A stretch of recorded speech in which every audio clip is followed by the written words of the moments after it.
Welcome to Hey Sister. This is episode 42, Rub Some Dirt in It.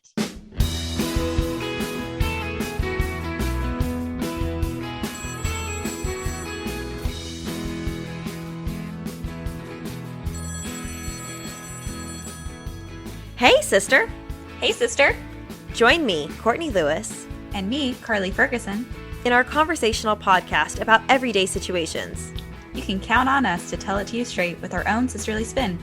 Consider this a phone call with your own Southern sisters as we discuss with you personal accountability, healthy relationships, managing responsibilities, and contributing to society.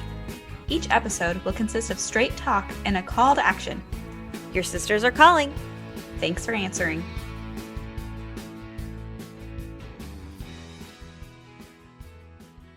Hello and welcome to another episode of Hey Sister. Carly and I are so glad y'all are joining us for our straight talking sisterly call today.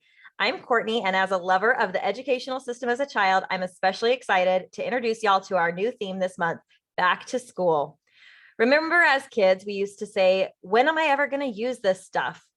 Well, actually, if I'm being honest, I didn't say that because, like I've already admitted, I was a self-proclaimed nerd in school and loved classes. But I do hear a lot of kids grew up saying that. So today and this month, we're going to answer that age-old question with a resounding yes, you are going to use this stuff.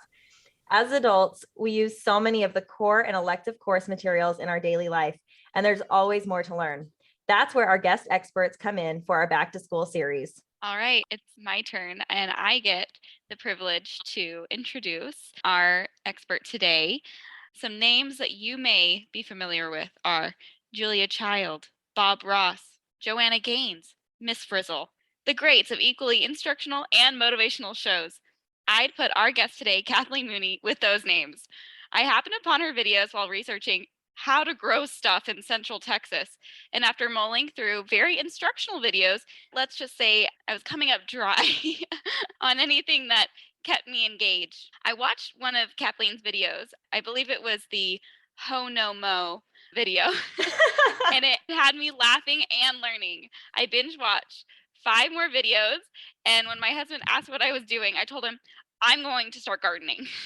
I'm not very far along yet on my garden, but I intend to tend to that next. When Courtney and I spoke about this theme of back to school, which, by the way, I was not a self-proclaimed nerd. I was definitely the person who was like, when am I going to use this stuff? But when she said science, Kathleen came to my mind, and I was excited when Courtney told me that she had said yes to be on, and I'm going to hide my fangirl just a little bit here. And so with all that, Kathleen, welcome to Hey Sister. Well, thank you for having me. This is a real treat. We're so glad you're here. So Kathleen, I know Carly has already admitted to her fangirling so hard and loving all of your content on Instagram and on YouTube. But could you tell us a little bit more about yourself and about how EIO Organic Farm came to be in Wimberley, Texas? Well, sure. I was in Austin and I've had a lot of different careers. I'm kind of a 10-year kind of gal, and I do things for 10 years and then I get bored and then I start something brand new. So if you come up with a kind of crazy idea, but you get the goosebumps, then you know it's like a divine appointment. And people my whole life have said, you're going to do what? And when they say that, it just makes me want to do it even more. It's finally come to where people say, well, if anybody can pull it off, it's you, sister. So I've weathered the comments and done what I wanted to do because I thought they were pretty much divine appointments. And this one came like a fluke because I was managing a comedy theater in Austin, and my 3.5-year-old and I were watching Charlotte's Web for like the 30th time. And he turned to me and he goes, Mom, why don't we move out in the country? We could start a farm, call it EIEIOs, and get a pig named Wilbur. And I jumped up off the couch screaming, I don't know about Wilbur. But then I just started thinking about it. And I was like, why not? So I called the theater and they said, you're going to do what? And I said, yeah, I'm quitting. I'm going to move out in the country and start a farm and call it EIEIOs. And they said, well, if anybody can pull it off, it's you. So within a month, I'd found 12 acres in Wimberley. Everything started just flowing. So we were here and we decided to build a house. And I had already started driving around the Austin area trying to talk to farmers because I'd gardened a lot, but I hadn't been a farmer. And I stumbled onto this one lady outside of Austin in Hutto, and she was tearing down a 100-year-old red barn. And I said, "Oh, I'd like to buy that wood. My son and I just bought some land out in Wimberley and we'll build a house out of it." She goes, "Oh, you don't want this old wood. I'm just going to burn pile it." And I said, "The heck you are, Irene." And I paid her $2,400 and had it brought out here and built the house with her 100-year-old barn wood. And halfway through, we were building the house. The construction guys were like, "You're so weird. This is nothing like we ever built in Wimberley." And I said, "You know what? Thank you." And they said, see how weird you are." And I went, "No, you just gave me a compliment. I want it to look like it's been here 100 years and it has character. And thank you very much." And now people really like our house. It's pretty cool. I use barn doors as a laundry room and lots of different things. And this was 14 years ago when people weren't doing barn doors. I just kind of came up with the idea. But Max is 18 and he's a lot taller than me, but he named the farm. And the reason why it's organic is because when he was itty bitty baby in Austin, I was making homemade baby food. And I went to a real fancy grocery store one day and I bought a big, huge heirloom tomato, an organic tomato, and then another one that they called a natural tomato. And it was $7. Oh, I know. And that was 14 years ago. And I was like, yikes. But I came home and tried to start making stuff with it, and there was no flavor. And I was like, what the heck? So I go back to the grocery store the next day and I said, there was no flavor in those tomatoes. And they said, well, what do you expect? They were probably grown in California. They washed them up real good, put them on a refrigerated truck. By the time they got to Austin, they were 2 weeks old. At that point, they're just basically fiber, maybe with a little flavor. And I was like, oh, this is the biggest con job of all. And so when he said 3 years later, why don't we move out in the country, start EIEIO? I was like, bingo, that's it. Let's do it. So I started growing our vegetables. And now I do a bunch of farmers markets, and Max helped for a long time, but now he's a gamer and has a girlfriend and he's working at a real popular restaurant in Wimberley. So he's hatched and he's doing his thing. He's got his senior year still, but he grew up on a farm in Wimberley. So it's pretty cool. That's amazing. I feel like you really teach by living the growth mindset, quite literally, right? Yeah. When he was 13, I made him start a lawn care business because I was the oldest of 5. And so everybody had chores and we all got allowances. But I was like, you are going to learn how to work. And he doesn't resent me for it anymore. He did at first. I love also the inspiration and the fact that you called it your divine appointment. That's beautiful. I love that thinking of when you see something in your life come into play and this is your divine appointment. And I know that's how Carly and I feel with you being on here today to talk to us about science. Because like Carly said, it is such an intimidating thought to start a garden. Carly, how have you felt about that? Oh, yeah. That was what drew me to a first Google search. Can I grow something in Central Texas? Is there anything specific to this area that I can get as a resource? And finding you and your engaging personality and everything, which is exactly what I need, right? Because I'm not a school person. So you can give me a lot of facts, but when I laugh, I learn so much better. And the passion that you have for gardening, for the horticulture, is what keeps me listening and feeling like, "Ah, that's what I want to be like too." It's not something that seems so out of reach. So I really appreciate that. So let's talk more about the science as an adult, right? As we're titling this back to school, the school of life. It is important for us to learn. So, Kathleen, what are some things that we could take as individuals today, whatever amount of land we have? What can we do to learn how to have a green thumb?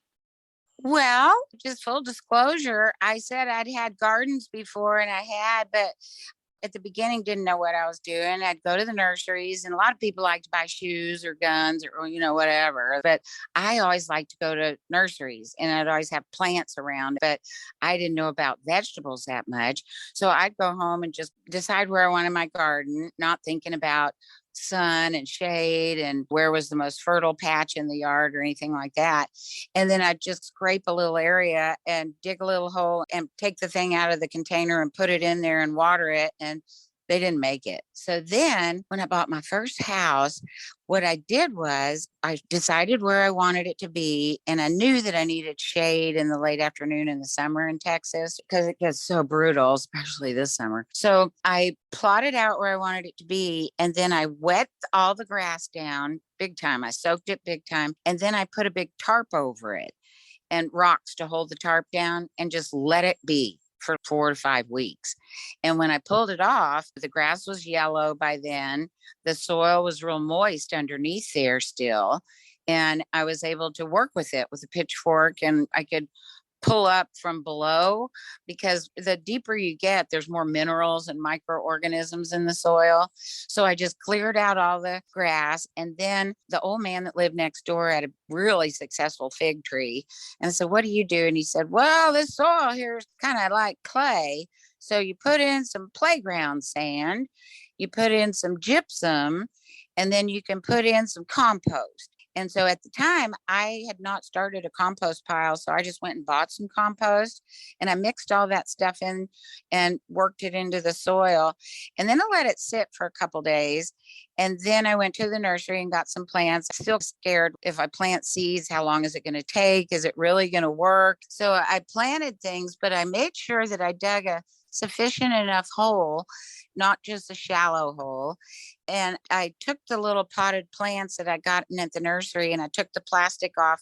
And then I kind of worked the underneath part of the plant with my fingers so that it loosened the soil and loosened the roots.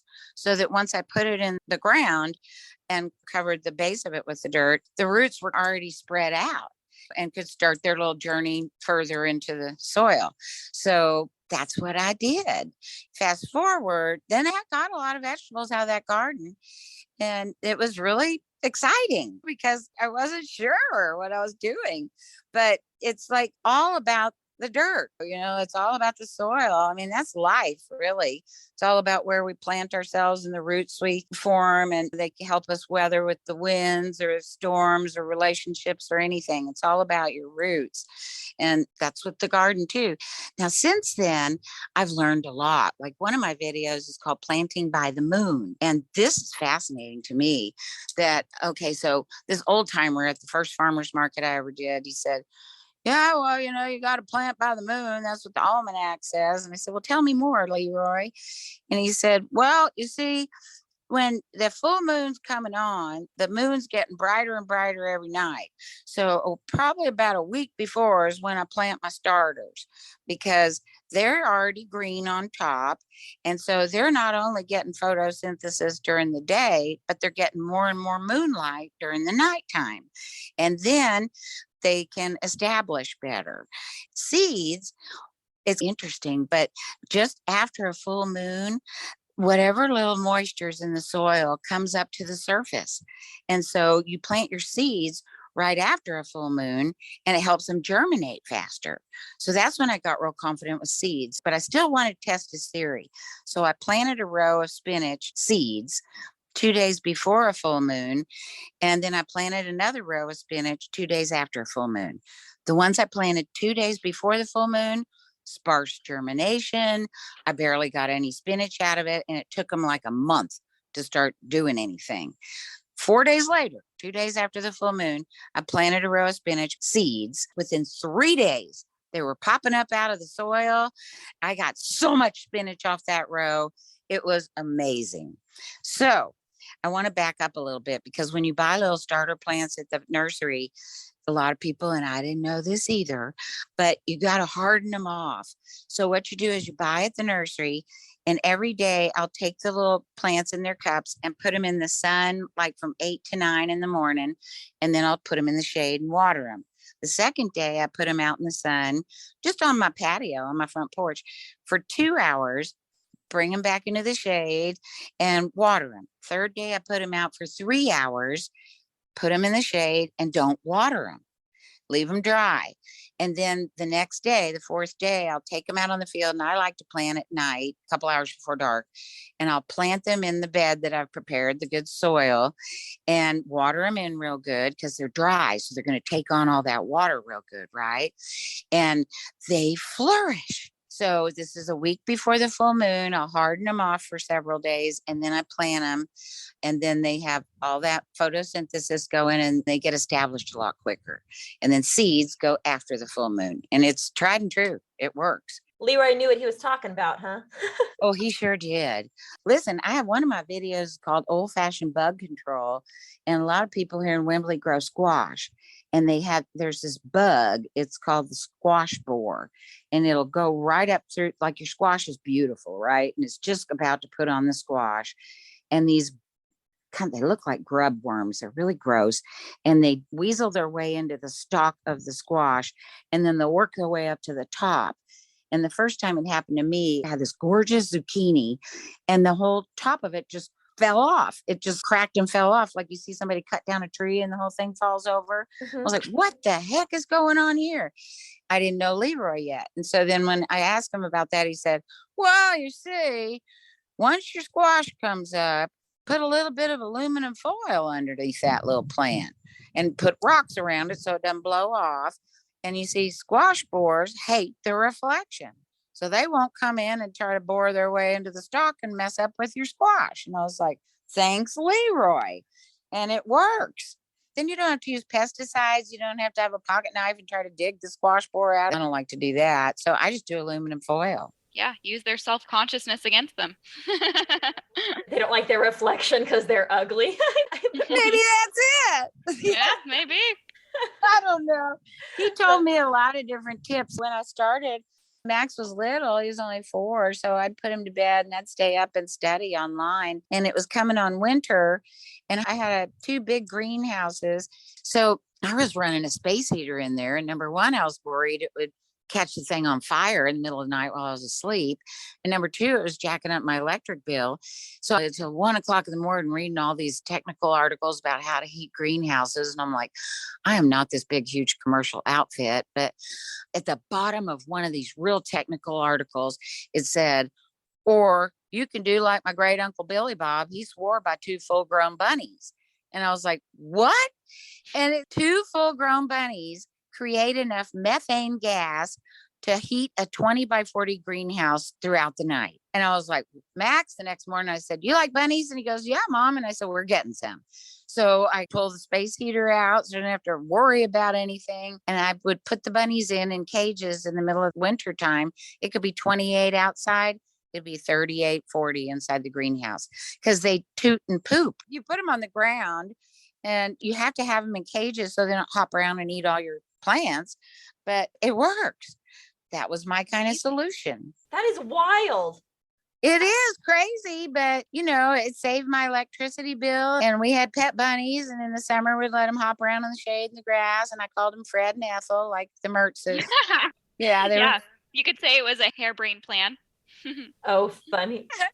There's a ton of those kind of ideas. You learn by experience and by calamity what's better to do. And I've never used any chemicals or pesticides.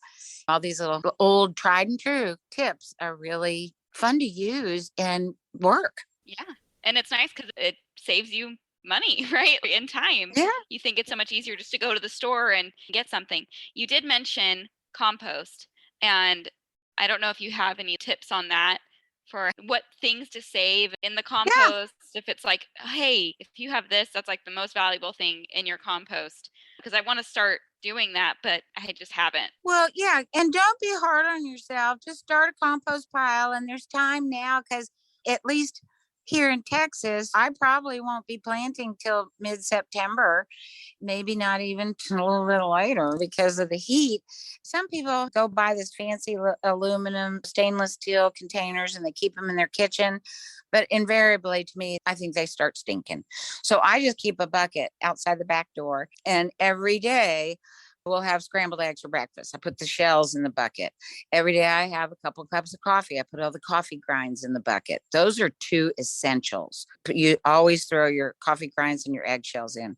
And then say I make a salad and I've got the end of a head of romaine lettuce, the scraps off the tomatoes and all that. Any kind of vegetable leftover stuff goes in the compost.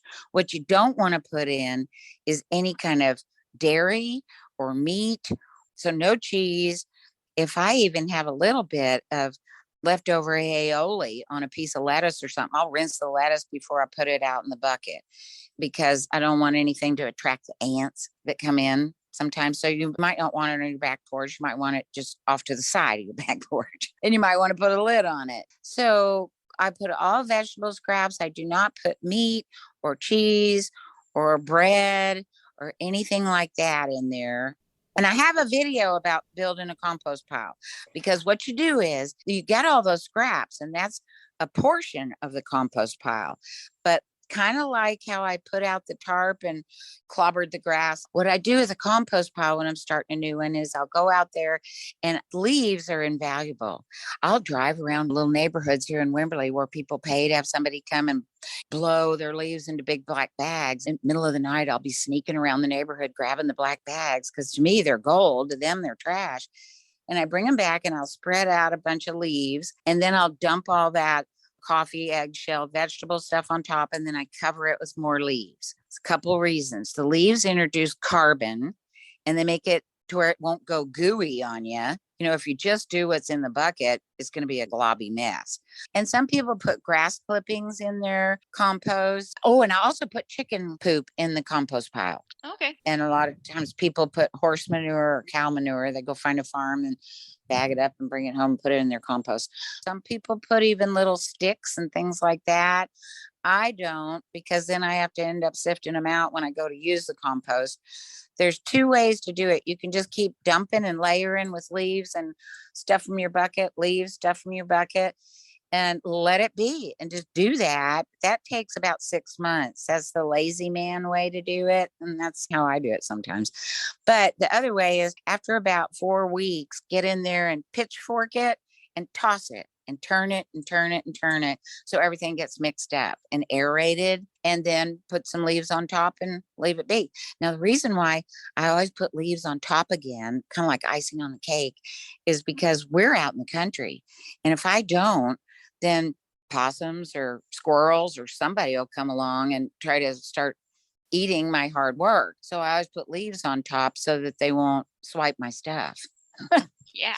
But the leaves in between are essential because they make it not globby and they introduce carbon. That's awesome. And we'll put a link in the show notes to that video where you talk about the compost pile and any other ones, but that way they can get to your channel for sure. Yeah. So if you're doing a garden, plot out where you want it, make sure there's a little shade. Then you can strategically plant your vegetables, plot it out, wet it down, cover it with a tarp, and then move on to starting your compost pile. And all that can be accomplished in like 5 weeks. So then you've got your compost ready, if you've been turning it with a pitchfork, and your plot ready. Bingo, time to start planting, girls. I love this so much, and I find it incredibly inspirational, and also a little bit of a palm to face. I feel a little dumb because, similar to a lot of Americans 2 years ago when COVID hit and the world got shut down, we decided that we wanted to start a garden, and I did not do the proper prep work. I did not take the time to really plan where it was. And so we have a garden in a part of our yard, and we live in Arizona, and it's extremely hot, and our garden gets full sun, and we actually had water lines run to it so it would water. And I joke because we've had very limited success with our garden, but the 6 cucumbers that we've gotten, I'm like, well, those are my $70 cucumbers. Yeah, right. Based on how much water we've had, we haven't had success with anything else really. And my dog loves our garden because she just finds it as a cool place to go and dig herself a hole in this beautiful patch of dirt that I thought it was going to be a lot more successful. But I'm realizing now, in listening to you say this, I have really done a poor job of making sure that my soil was ready, making sure that I am caring to make sure that, like, little tips and tricks like foil, or I know I've heard some of your videos before talk about companion planting. So I'd love to hear more about that. But before you go there, I want to hear you talk, Kathleen, about your philosophy on wearing gloves in the garden. Could you share with our sisters what you think about that? Oh, yeah. No, I don't wear gloves, and I still get pedicures, but I gave up manicures a long time ago because I read one of those late nights.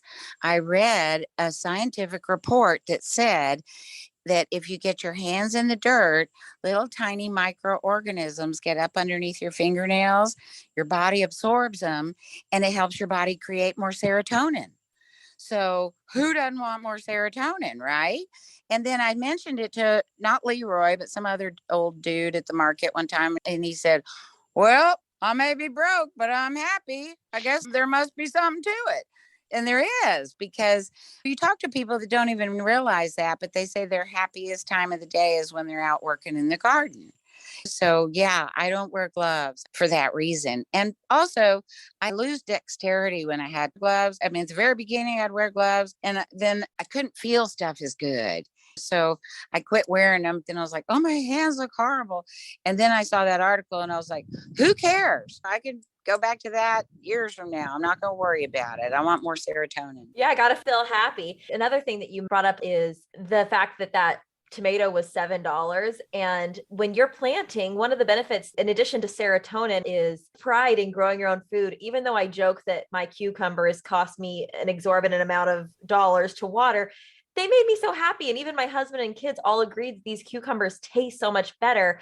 When should you eat vegetables or fruit when you see them growing? Or when do they lose their nutritional value? What can you say about that? Well, my mom told me this a long time ago because when I was growing up, she would have a little garden and have trouble with the neighbors' dogs or different things would come get into the garden. So I think you ought to put a little fence around your garden. Like I have a 10-foot fence so the deer can't get into the garden and eat all my hard work. But vegetables have the highest nutritional value within the first 72 hours of harvesting. And so that came to mind after I bought 3 tomatoes for $7 way back then, because I was like, they've been in a truck for 2 weeks getting here. Man, there's no nutritional value in that thing. So as crazy as it seemed to everybody, for many reasons, Max and a new adventure and everything else, I wanted to have the utmost in nutritional value in what I ate. I started going to farmers markets and I'd buy produce from them because I knew they'd just harvested it the day before, if not the morning of. So I really want to shout out to all your listeners to support farmers markets, because if you can't grow a garden or you don't have time this year, just start buying your vegetables at markets, not at the grocery store, if you want the highest nutritional value. And you're going to be blown away at the flavor. They may not be as gorgeous as the ones at the grocery store, but do I care? I don't care. If it has a little blemish on the tomato, it's going to taste like liquid gold and it makes your body feel good too.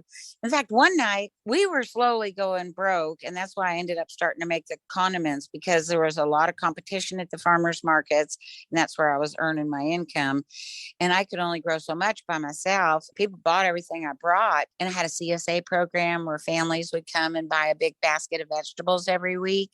And maybe some of your listeners have farms nearby who offer CSA programs, and that stands for community supported agriculture. So you sign up as a member and you usually put a deposit down, like a 50% deposit, and they'll come in like 10 or 15 week segments. Just call a local farm and ask them if they offer CSA programs. And then each week they'll deliver, or you show up at the farm. And I always had people come to me because I wanted them to see the field. And actually I'd let them and their children come out. And that was really fun, because I'll never forget this one customer. She would bring her daughter out, and when the carrots were just tiny as thin as one of the hairs on your head, I'd let her pull out the little green and she'd get giggly. And over the course of 5 weeks, they got bigger and bigger. And she realized that's how it works, that our vegetables don't come from HEB, they come from the ground.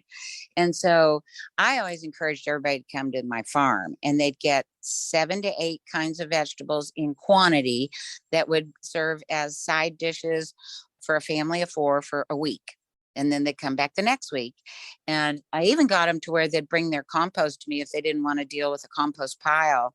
And then I'd dump their stuff in my compost pile. And that was nice. So they'd just save their stuff and bring it. I would love to do a plug for our listeners to watch your video, God's Pharmacy. I think it's what it's called. Oh, yeah. Mind blowing. Oh, man. I felt like my jaw had dropped for the majority of it. Oh, that's what I was going to tell you. That one time, Max had already gone to bed and I was starving and I hadn't gone to the grocery store. I didn't have anything in the fridge hardly to eat. I had some eggs. but I didn't feel like eggs. And we had goats that I was milking. So I had some goat's milk. And I was like, I'm going to go out and pick a bunch of spinach. And I picked a bunch of spinach with a flashlight, came in and sauteed it in some coconut oil. And I slept so good that night. And I felt energized the entire next day. And all I had was sauteed spinach that was freshly picked. It was amazing. It blew my mind. So there's a testimony to fresh vegetables, real fresh. So for God's Pharmacy, yeah, there's a whole chart online that'll tell you, but God had it all planned out. You take a tomato, cut it in half, and what's it look like? It's red. It has 4 chambers. What are tomatoes good for? Your heart. They look like a heart. Carrot, cut a carrot. What does it look like? It looks like your eye. And what are they good for? Vision. And just goes on and on and on about all the different vegetables. One of my favorites is avocado. Cut an avocado in half. What's it look like? The womb. It takes an avocado 9 months to come to maturity, just like us, right? And what do avocados do? After you have a baby, if you eat a lot of avocado, it'll help you drop some of that excess weight you've gained. It'll help balance your hormones. It helps with menopause. It helps with menstrual cramps. Avocados are a feminine vegetable or fruit, and they look like the womb. Duh. So once you start looking at your vegetables going, wonder what you're good for. Oh yeah, you look like, so that must be what you're good for. Yeah. And so it's kind of cool, isn't it?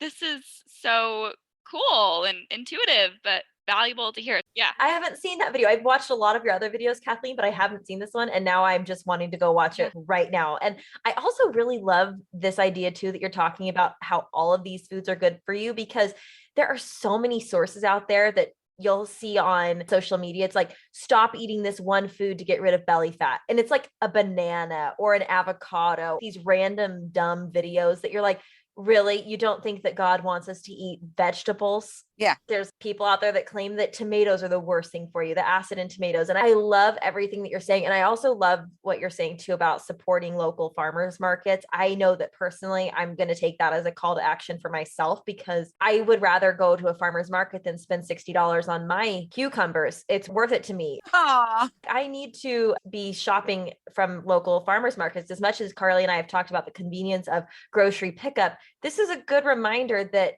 fresh vegetables are to be bought fresh from a farmer. That's what we should do. Yeah, they'll say they're fresh on the shelf, but they're not. Yeah. They're really not. And it's good to venture into that, because I think there's part of me that feels like not comfortable yet there, because I haven't done that before. And so having the courage to be like, okay, I'm going to go to the farmer's market. Well, yeah, it's just going to be people like me. You just walk up and they'll have it all displayed. And now, well, I sell a lot of bouquets of zinnias with basil in them, but I also sell condiments. Years ago, I'm going to tell you all the mayonnaise story. Oh, let's hear it. So we were in the drought in 2011, and I remember chickens were keeling over, because chickens, they quit laying at about 102 to 103 degrees, and then they'd just keel over dead at about 105 if you don't throw out cucumbers and watermelon and let them into the shade from 3 o'clock on and all that. There's a lot of tricks for how to keep them alive. But I had some chickens, no matter what I did, because we had 107 for 90 days straight. I mean, it was so miserable. No rain, no nada. I was down to 103 pounds and people were worried about me, and all the crops were dying.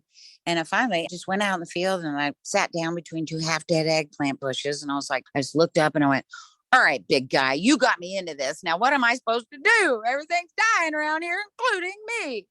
And I heard God's voice say, well, you still have a few chickens out there, don't you?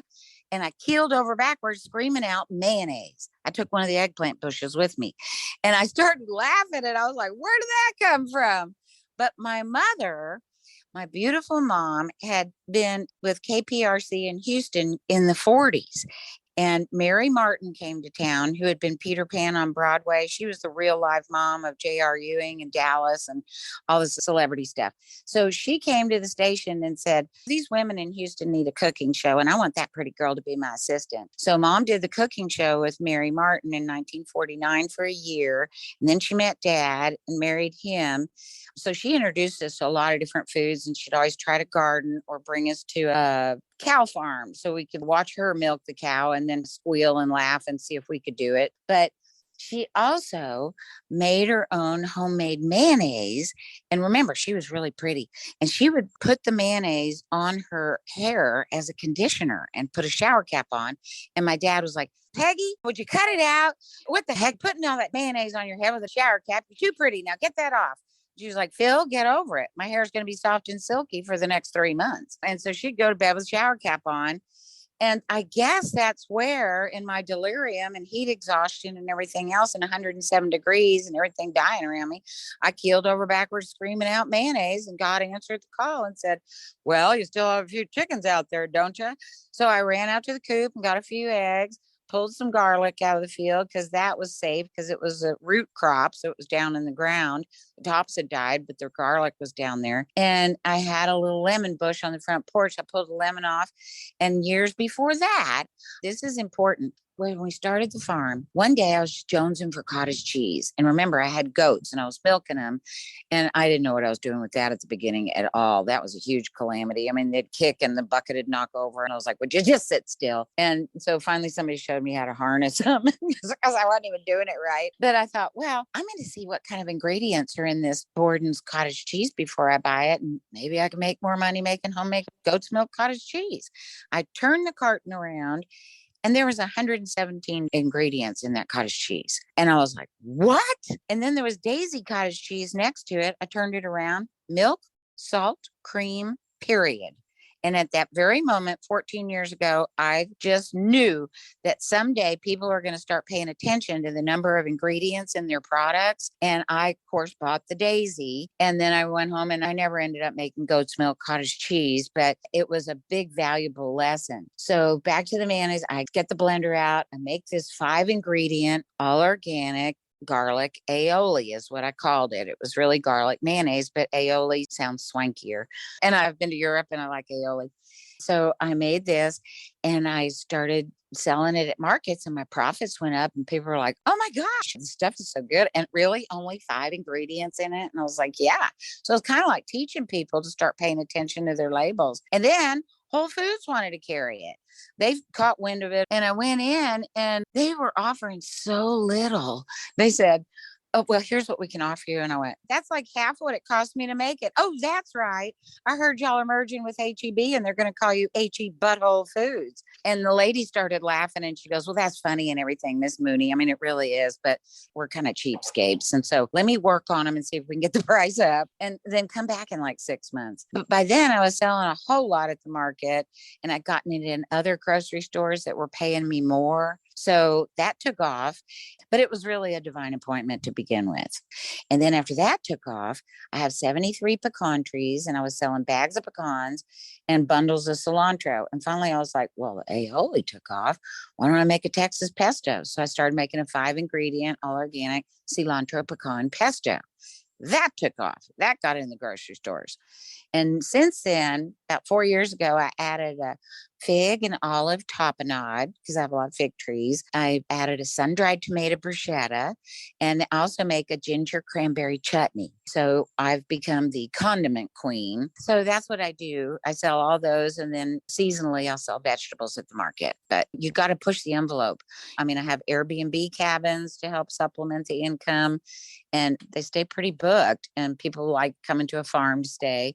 And then I sell the condiments and I sell them online and they do pretty good. So Mama's doing better. With the very first market I ever did here in Wimberley, I remember these 3 little old ladies came up and we have a lot of octogenarians here in Wimberley and they're all like do Pilates and have cocktail parties and they're just the healthiest can be. Can you explain what an octogenarian is? Well, they're all in their 80s. Oh, They're older. okay. That sounds exotic, but it's 80-year-old. It's just a beautiful term. I love it. Yeah. They're all old, but they don't seem like it. because they just are full of life because their grandparents had land in Wimberley. So they used to come up as kids and play in the rivers. And then they now have places in Wimberley and their grandkids come up and hang out for the summers and stuff. They probably grew up on farms and had very fresh vegetables. Listen, anybody listening to this show, their ancestors only had the option of growing their own and having their own cattle and having their own chickens and all that. So it's in your bloodline. You just got to have a little bit of confidence, watch my videos so you can laugh while you're doing it and just try. If it doesn't work, try again. But these octogenarian, these three ladies came up and they said, "Oh, you look new to town." And I said, "Well, I am, girls. I just started this farm. It's called EIEIO's Organic Farm." And they went, "Oh, well, have you always been a farmer?" And I went, "Oh, no. I kind of reinvent myself every 10 years. I've managed a comedy theater. I had a B&B. I was a paramedic in Ecuador. I've taught English in Guatemala. I've done a lot of fun things." And they said, "Oh, well, what are you going to do next when you're done farming?" And it just came out. I said, "You know what, girls? I think I'm going to move to the south of France, take a young lover boy and start writing my books." And they all just started giggling really loud. And the one in the middle went, "Wait a minute. What'd you say between France and books?" And I said, "Take a young lover." And she goes, "Oh, I like that part the best." And then they all started giggling even louder. And it stuck with me because for one thing, it made people laugh, but that's what I'm going to do. And now it's Portugal. I'm going to move to Portugal and rent out the whole farm and then be here for 3 months at a time.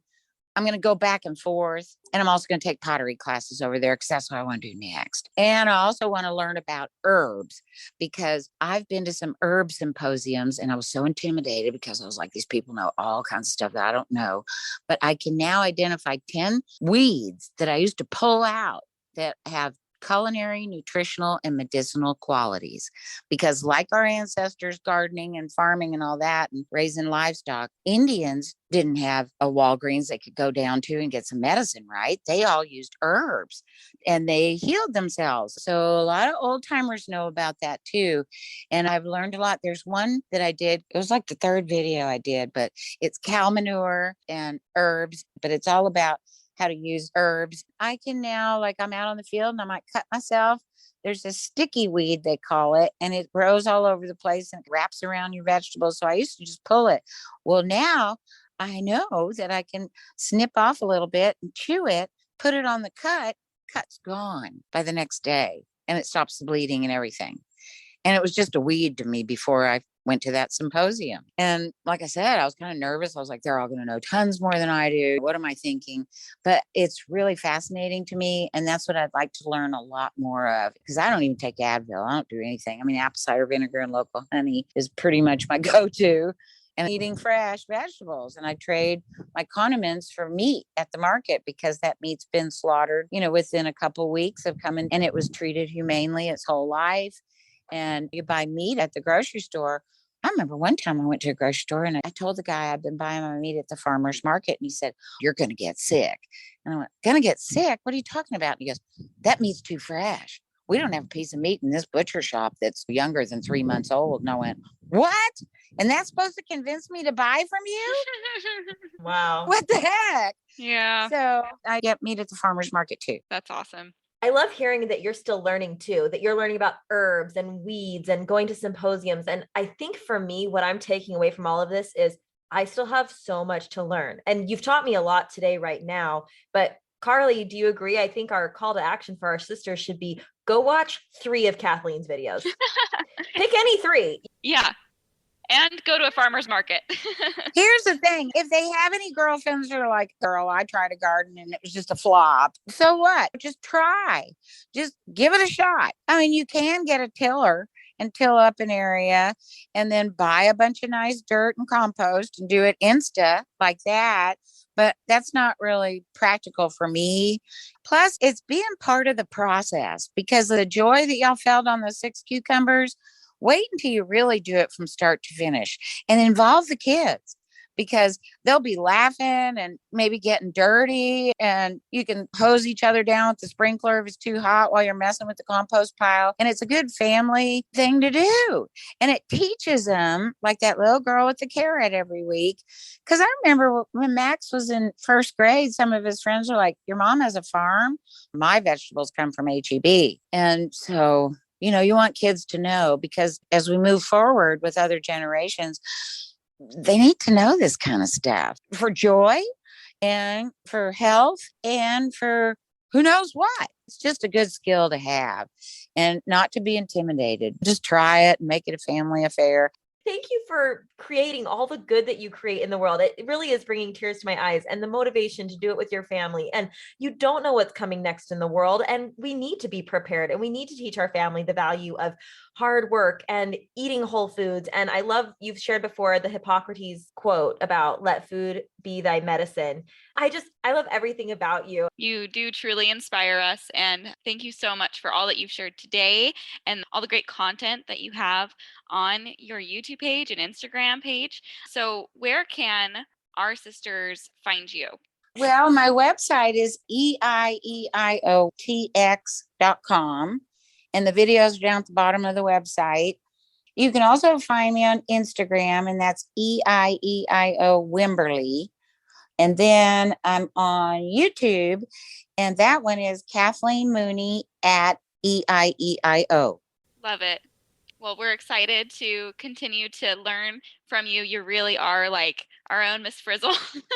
This Magic School Bus reference, she's just a very entertaining, but also informative and very smart person who makes us feel like we can do it. And so for all of our sisters, let's rub some dirt in it. Let's get our fingers in the dirt and get that serotonin flowing. I love it. Yeah, baby. As a reminder, all of the links that we've shared, as well as videos that Kathleen has created that we referred to today, and her social media accounts, as well as our social media accounts, will be linked in the show notes along with our minute marker timeline, so you can find references to anything that we've talked about in today's awesome interview. We also invite you to join us in our online conversations this week about this episode on Instagram at the Hey Sister Podcast or at facebook.com/Hey Sister Podcast. We invite you to share the link to today's episode to anyone in your life that you think could benefit from a little gardening info from our new favorite science teacher and member of the Hey Sisterhood community, Kathleen. Thanks again, Kathleen and sisters. Thanks as always for answering our call today. And we look forward to talking to y'all next week as we continue our back to school series. As a little teaser, next week is music class, and our teacher is a world touring musician. It's going to be so fun and inspirational. Have a great week, sisters. Bye-bye. Thank you so much. Have a good one too, girls.